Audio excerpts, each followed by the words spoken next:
So hello, uh, actually I'm going to show my project regarding the ECG signals. So let me just start with this. Uh, yeah, let me just present my slides.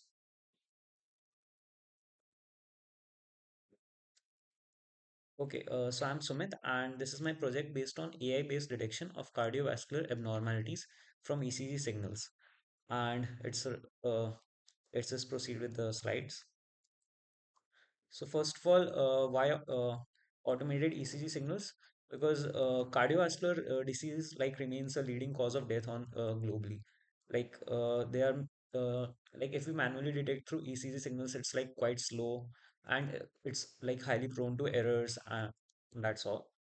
Now, we obviously in the field of medical, we require like highly automated things like AI, ML, like AI and ML is like one of the most advanced things that we can use for these performances, and we can easily differentiate between these threatening conditions like tachycardia and bradycardia, like which are the main source, which are like the current main requirements of this project. Now, the goal is to deliver a system that provides three essential qualities for clinical adoption. First is the high performance and generalization. That is, we want for the data set that we have used, which is the MIT hybrid data, uh, MIT data set. It's like quite standard data set, so we want some quite standard results based on that. We made it robust to noise, like if we it the our data set should be able to handle noise. In that is, it should be able to work on real world as well, and model interpretability. That sharp and grid cam values are like one of the most important things because they help in to like basically interpret how the model works, how does some basic features and inputs influence the model. Now let's proceed on with from raw signal to standardized segments. So what the data source that we have used is basically MIT BIH arrhythmia database, and we have done the task. Our task is basically the binary classification, normal versus abnormal.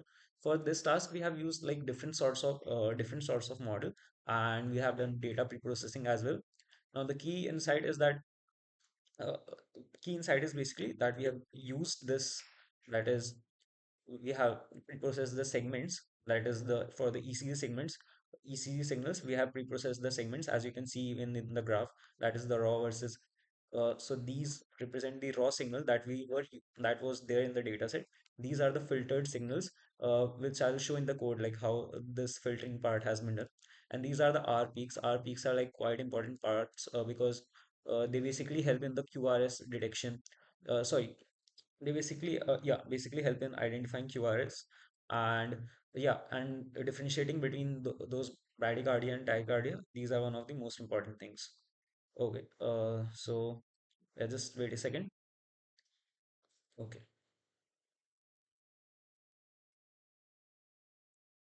Yeah, so the core pre-processing is as this. First, went with the filtering part, that we applied the band pass and the baseline removal. So there was a certain frequency removal for our project, which was like 0.5 to 40 hertz. It is quite essential for like to handle the noise. Now, then we have the RP detection, and we did this using the finding the RR intervals, as you would see in further in the code.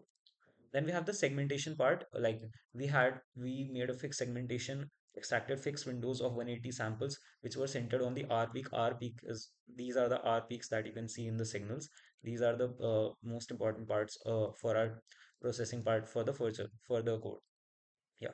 The scaling was important because it basically standardized all the values. That is, Z score normalization basically standardized all our peak values to uh, they come to a normal level. Yeah. Now, the foundation of reliability we took from interpatient split. Now, what is interpatient split? Basically, we divided our data. So let's just say we had the data of these patients, 100. So what we did, we had the data of these 100, 101, 102, 103, 104. So we basically divide our data into two parts: training data and testing data. The first was the training data, 100, 101, 102, and then we had the testing data, which is 103, 104. So now these were the 100% unseen data. Why we wanted that? We wanted our model to work equally well as it was working on the training data as on the testing data as well. Yeah. So also there was this danger of data leakage as well, because sometimes if we combine all those data, it can lead to like some parts of testing data comes into a training data, or some of the features that we use may represent may be able to predict the further values quite easily. So that can lead to the data leakage. So basically the model turns out to be like giving you 100% accuracy. That's just like your data leak is happening. Now we have the classical ML and interpretability. So we first proceed with the feature engineering. We basically calculated 11 features per beat, like the it covered from time domain like STD, skewness, PTP, and we'll see these in the code as well. And in the frequency domain, we calculated spectral entropy, dominant frequency, and all these things. These are like the features of the signals. So every signal that you see around the world has all these features. We can in time domain and frequency domain are one of the most important parts for any signal. Yeah. So let's just say interpretability focus. Okay. So sharp values, basically the Shapley additive explanations. It is used to explain. Basically, what happens is that sharp values are basically help us in explaining most of the models that we see that we use in our daily worlds. So let's just say we are using XGBoost or we are using random forest. So to explain all those black box models. What are black box models? Basically, these are those models who cannot be readily explained by, because they have some difficult working going on within themselves. These are not simple models. These are like boosting models. So they have some lot of interconnected models inside them. So Shapley values basically help us basically identify what's going on inside the model and how are these features impacting the output of the model. So training summary, we use these models, logistic regression, random forest, and SVM. And SVM, finally, what we got, the result was that after running the model, we got that the SVM was the best generalized model on the unseen patients. So its accuracy was approximately around 93.08%. And the sharp finding is as well, it is as follows. You can see sharp is basically showing like how, which feature is impacting our output of the model, how much. Let's just say this men, this is a feature. It's basically impacting our outputs the most. Then it's the kurtosis, skew, max, frequency, energy, spectral entropy. All these values are basically how much they are impacting our data, our output. These have been shown here. Now deep learning and the robustness test. So what we went through is like we didn't just stop at the ML interpretability. We also went with the DL approach. We used the 1D CNN. CNN is basically convolutional neural network. It's one of the most important things when we learn about neural networks. It's used most of the time to. It's like a combination of simple neural networks, or you can uh, say like it's an interconnected thread of networks. uh, it it has it has it has layers, different sorts of layers to basically and activation functions, and at each step our input is processed into the next node, and then it has processed through the activation function at each step. In the end we finally get the output based on the running of each of the layers. It has hidden layers as well. LSTM is basically the long short-term memory. It's like a different version of RNN. You can say a more modified version of RNN basically. Yeah. So advantage basically neural networks are quite well when we run them on like quite a heavy data set, and they are able to extract and explain features quite well. So let's just say on clean test dataset, the accuracy you can see for all all these datas. Like for SVM, we got these results for accuracy. Random forest, we got these, and CNN and LSTM, we got this. CNN and LSTM first of all here represents combination or the ensemble of CNN and LSTM. It's a hybrid basically. So you can see here it's written like uses convolutional layers to feed features into an LSTM layer. So we what we got from the CNN, it's basically fed into the features to the features part of the LSTM layer. So LSTM must have got some features, and for that we use the output of the CNN. the robustness test. So basically add some noise in our data so that we can check our original training data on the test set, on the unseen test set basically. So if so that it has like it can work, our model not does only work on the training data well, it also works quite well on the test data as well or the real world data. So it's basically for the stability. And based on that, we found the scientific conclusion that random forest was one of the most robust model. And it can be also explained using a simple thing that random forest is basically a combination. In just the most simple words, it's a combination of like a lot of decision trees, DT models. So decision trees are have like at each step calculates entropy gain and different sorts of values based on the what sort of model we are using and what sort of method that we want to calculate we want to use to calculate for the final output of DT. So random forest is like one of the best models to like go through this. So yeah, it is quite stable for our current data. Now conclusion and future outlook. Yeah, so I'm just going to go with the Streamlit app demonstration for the live demo, and the key takeaways are as here. So we used the interpatient split, which was quite important, so that we were able to split the data into training and test set. Stability was found in the random forest, which is quite important, and sharp and grade cam ensures model decisions are important. You can also go with the future work as well. Like we can go with the multi-class detection, not just two. We are using two-class detection, but we can proceed with multi-class detection as well. Now, and this also, we can test on the larger P. It's a large data set. We were using a small data set here, but we can use a large data set also like PTVXL. It's a large data set for greater clinical scope. You can see the screenshots of our working. I can just show you the working of here also by going through my code. Uh, just a second. Yeah. So this is my basically the project. Let me just go through this. I have created this virtual environment, and then there's this data. It's the data set. It's quite large data set, and these are like I have already run the code. This is my notebook. Let me just proceed with the first part. Yeah. So this is my notebook, and I have already run the notebook. You can see. I'll just explain everything here while like running the notebook, while going through the notebook, and I have stored the results here as well. These results are quite important because at each step we are storing some data, and then we had to reuse that result for the further explanations. Like you can see that for the R peaks we use these, and for like basic features we created another sort of features data frame. We also got these README files. I have already created a README file for a further use case for uploading it on GitHub. And yeah, run.demo file basically it represents our running on the Streamlit. So I basically constructed a framework so that it can work on Streamlit as well. Let me just first go through the notebook part. Yeah, so this is the notebook. First, we have to install all these libraries because these were required for working on this ECG dataset.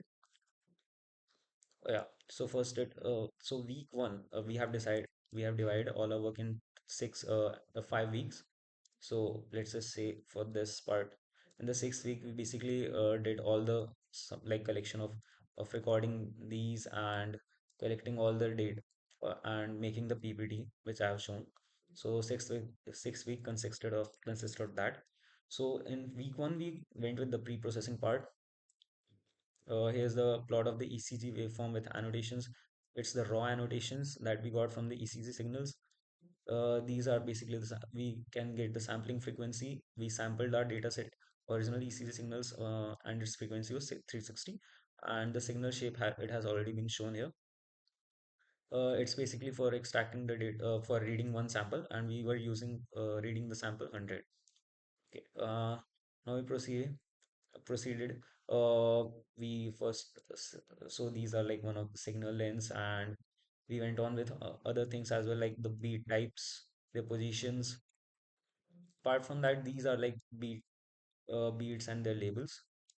Like this was empty because it doesn't have any values in them. So these were empty. And for beat 3, beat 4, beat 5, we got some values at certain values. As you can see, around 75 to 100, we got some peak in 70, in beat 5, similarly in beat 4, and similarly in beat 3. Now, let's just say we went on with the EDA part for after our pre-processing part. We went on with the simple EDA for understanding our data. You can just went through with this code, like how we have done this. Like it does contains the list of patients analyzed, as I already shown. These first three basically represents the training data, and these two basically represents the test data. Sampling rate has already been discussed as 360. Now this part contains the comprehensive EDA. Then it contains signal record pre-processing. Bandpass filtering was quite important. Obviously, NeuroKit was basically used. This library basically was used to create the RR intervals, R peak detection. R peak detection depends on creating RR intervals. We created the raw versus filtered versus R peaks, which was like again shown in the PPT only, as you can also see. Um, yeah, this is the part of Matplotlib. So we already use Matplotlib. Now RR intervals are like created using these formulas, using this NumPy formula. So R peak indices. So these are the R peak indices and divide by the FS, that is the sampling rate. That was 360. Sorry, sampling frequency. Now for brachycardia and tachycardia, we defined different thresholds, and then we went on to define the labels based on the criteria that we use. One more thing, bradycardia is like bradycardia is when we have the heart rate like less than 60 BPM, so it's quite low. And tachycardia is when the heart rate is like greater than 100 BPM. So our normal heart rate generally comes around to like 100. Our normal heart rate is generally between 60 to 100 BPM. So visualization of RR distribution is there. Yeah, so RR intervals calculated is this. Tachycardia was 18. Bradycardia, you can see that there was some indifference, you know, result. So yeah, tachycardia was more than bradycardia. So more people have heart rate which are who have like greater than 100. Yeah, and that represents that only. Now these are again the full patient. Now these again represent the same things. Like we actually modified the previous code a bit so that we can understand once more. Like we had done the segmentation normalization here. Then we went on with yeah, okay. This is a try and except block because there was some error shown based on the previous code. So we had to use try and error to actually save all those files. Yeah, that's all. Then we can proceed. Here it is also been used because of we have to like define both the case of bradycardia and tachycardia are defined as abnormal cases. So we have also used this label distribution for defining each heart rate as normal or abnormal also. So yeah, these are the features that we have calculating the peak from the signal, the main of the signals, and like of the all the signals that we are using from the features. We are extracted all yeah. Class distribution was actually a bit shifted to the normal side. So yeah, that's the real world case obviously because normal is like the most of the cases. Then we can proceed on. Yeah. Skew kurtosis, these are again the features, and we have also defined features in time domain and frequency domain again, which I have already discussed. These are the plots for all those features that we have done. Week two, we went with the interpatient split that I have already shown, that we defined the trained patients and test data. We already did that. Now, we defined class weights also. We had to handle class weight balance because there was you could already see there was some imbalance in the class data set. So like like let's just say we have a binary classification. So one of the outputs would, let's just say A and B are the outputs. So A would be like quite more in comparison to B in general. So that's like class imbalance. So we use simple class weight equals to balance. It's simple parameter inside the for the model. We used logistic SVM random forest. We can already seen the already see the scores, accuracy, precision. We have all the classification report here. We have created the confusion matrix, which represents TP, FP, and all those different things that we know about ML. It's a simple model comparison of accuracy between all these things. Yeah, so the best model was SVM. We had to use Sharp. Sharp was basically used for explaining all the sorts of data that we use. Oh, sorry, all the sorts of values that we got. So Sharp Explainer was used for SVM, explain the how the input values were affecting the output values. Week three we went in week three we went through uh, again, like it was the interpatient split, but it was for normal and abnormal. Earlier it was for bradycardia and tachycardia. Yeah. Now in this part we are creating it for 1D CNN. It's like quite important. So yeah, in the 1D CNN we had to like create layers. It's like different sorts of layers for you, as you can see. Con You can just see at convolution layer, it's this is convolution layer, max pooling layer. So we basically move the kernels to basically max out to get the certain values from each of the matrix part. For four group of cells we get one max value, so it's like that. We have defined we get the parameters, number of parameters. Yeah, so that's all. uh yeah, total parameters are like 180 to 1,82,000. Then we went on with the, yeah, these are the epochs that we have run. For all these LSTM part we have, it wasn't optional actually. We thought that LSTM would give quite good result, but it's fine. Yeah. So we went on with LSTM also. So we got this as the CNN training progress. Like how does it work well on training dataset and validation? Yeah. Then it comes out to the week four. Yeah. In week four, we went on with all those uh, with the part of grad came, that is the gradient cam model. So to basically explain the model, we basically explain the models and their interpretability. So, but for the DL part, we use grad cam. For the ML part, for the classical ML part, we already use sharp values. In week five, we were like evaluated all these CNN and LSTM and their ROC curves. We had to calculate all these. You can see that CNN had a better performance. Obviously, it basically represented better area under the curve, 0.758. So it gave a better performance. CNN block, LSTM block, and we defined the parameters here. Yeah, so I guess that's it for it. We have these validation accuracy comparison. In the end, we were just calculating all the best things that we could have. Like, yeah, this is the CN model, the LST model. We were just calculating the classification code. We also made a hybrid CNN and LST model as mentioned in the PPT. It basically, we wanted to try out something new, so we went on with this, even though it wasn't really exactly that good because our CNN part was already giving us better results. So yeah, so it was just a try.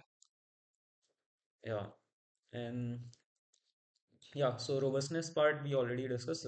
Random forest was giving a better robustness against the noise that we added to the data. So random forest accuracy was 0.9133, which is quite good in comparison to other classical models like SVM and Logistic. Yeah, so that's all.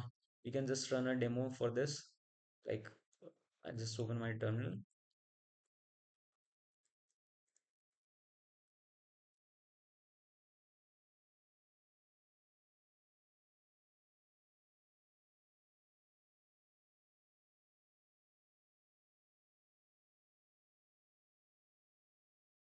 Yeah, it's running right now for in the Streamlit. So